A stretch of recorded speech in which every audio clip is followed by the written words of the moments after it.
Assalamualaikum warahmatullahi wabarakatuh. Salam sehat, bahagia, dan sukses selalu. Para mahasiswa dan seluruh pemirsa di seluruh penjuru negeri, pada kesempatan yang luar biasa ini, saya akan menyampaikan materi mengenai pengantar hukum jaminan. Namun sebelumnya saya akan memperkenalkan diri terlebih dahulu. Nama saya Siti Malihatun Badriah. Latar belakang, saya dosen Fakultas Hukum Universitas Diponegoro. Saya tinggal di Kota Semarang, Jawa Tengah, Indonesia. Kali ini saya akan menyampaikan materi pengantar hukum jaminan. Kenapa kita mempelajari hukum jaminan? Karena kita ketahui pada saat ini, pada era ini, begitu berkembang pesatnya kontrak, berbagai macam kontrak, berbagai macam perjanjian, baik perjanjian nominal yang diatur di dalam Kitab Undang-Undang Hukum Perdata maupun yang tidak diatur di dalam Kitab Undang-Undang Hukum Perdata atau perjanjian innominat, begitu cepat, begitu berkembang dengan pesat. Nah, perjanjian-perjanjian ini, kontrak-kontrak ini menimbulkan perikatan antara para pihak. Perikatan adalah hubungan hukum antara dua pihak dalam lapangan hukum harta kekayaan yang menimbulkan hak pada satu pihak dan kewajiban pada pihak lain dalam suatu prestasi. Siapa dua pihak ini? Yaitu debitur dan kreditur. Debitur adalah pihak yang berkewajiban atas suatu prestasi dan kreditur adalah pihak yang berhak atas suatu prestasi. Lalu prestasi itu apa? Bentuk-bentuk prestasi itu seperti apa? Yaitu memberikan sesuatu, berbuat sesuatu, atau tidak berbuat sesuatu. Nah, inilah yang harus dilaksanakan oleh debitur kepada kreditur.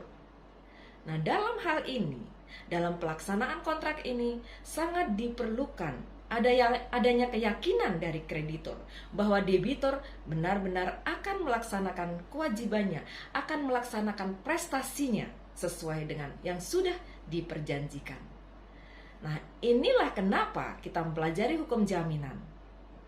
Untuk menjamin pelaksanaan prestasi debitur kepada kreditur.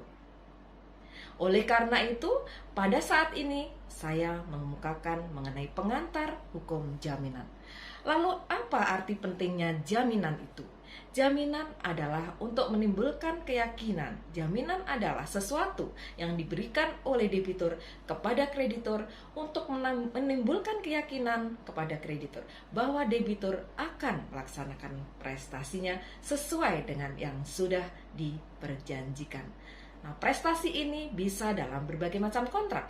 Antara lain adalah kontrak kredit atau perjanjian kredit antara debitur dengan kreditur. Dalam pemberian kredit, pada saat sebelum mengucurkan kredit, sebelum mengucurkan dana kepada debitur, maka kreditur biasanya akan melihat beberapa hal untuk menimbulkan keyakinan pada diri kreditur. Antara lain yang dilihat adalah karakter, modal, kapasitas, kemudian juga condition of economic, dan juga kolateral atau jaminan. Dari beberapa hal ini yang paling mudah dilihat adalah jaminan. Kemudian hukum jaminan itu apa? Hukum jaminan adalah keseluruhan kaidah hukum yang mengatur hubungan hukum antara pemberi jaminan dengan penerima jaminan dalam suatu perjanjian atau kontrak dalam kontrak bisnis. Nah, disinilah pentingnya kita mempelajari hukum jaminan. Nah, arti pentingnya lembaga jaminan adalah untuk menjamin pelaksanaan prestasi debitur kepada kreditur untuk menjamin keamanan piutang kreditur. Misalnya seperti tadi, dalam perjanjian kredit. Nah, disinilah kreditur sangat membutuhkan adanya keyakinan bahwa debitur akan melaksanakan prestasinya sesuai dengan yang diperjanjikan. Nah, jaminan ini ada jaminan umum dan ada jaminan khusus. Kita bisa melihat di dalam pasal 1131 dan pasal 1132 Kitab Undang-Undang Hukum Perdata. Di dalam pasal 1131 Kitab Undang-Undang Hukum Perdata, di situ dikatakan bahwa semua harta benda milik debitur, baik benda bergerak maupun benda tidak bergerak, baik benda yang sudah ada maupun yang akan ada di kemudian hari, menjadi jaminan bagi perikatan debitur tersebut dengan para kreditur. Jadi di sini meliputi seluruh harta benda milik debitur digunakan untuk menjamin pelaksanaan prestasi debitur tersebut kepada seluruh kreditur. Nah, ini menunjukkan adanya jaminan umum, jadi meliputi seluruh harta benda milik debitur. Dalam jaminan umum ini, kedudukan kreditur adalah sama. Tidak ada yang didahulukan satu terhadap yang lain. Dan namanya adalah kreditur konkuren. Kreditur konkuren ini adalah kreditur yang memiliki piutang konkuren. Piutang konkuren adalah piutang yang kedudukannya sama dengan piutang-piutang lainnya.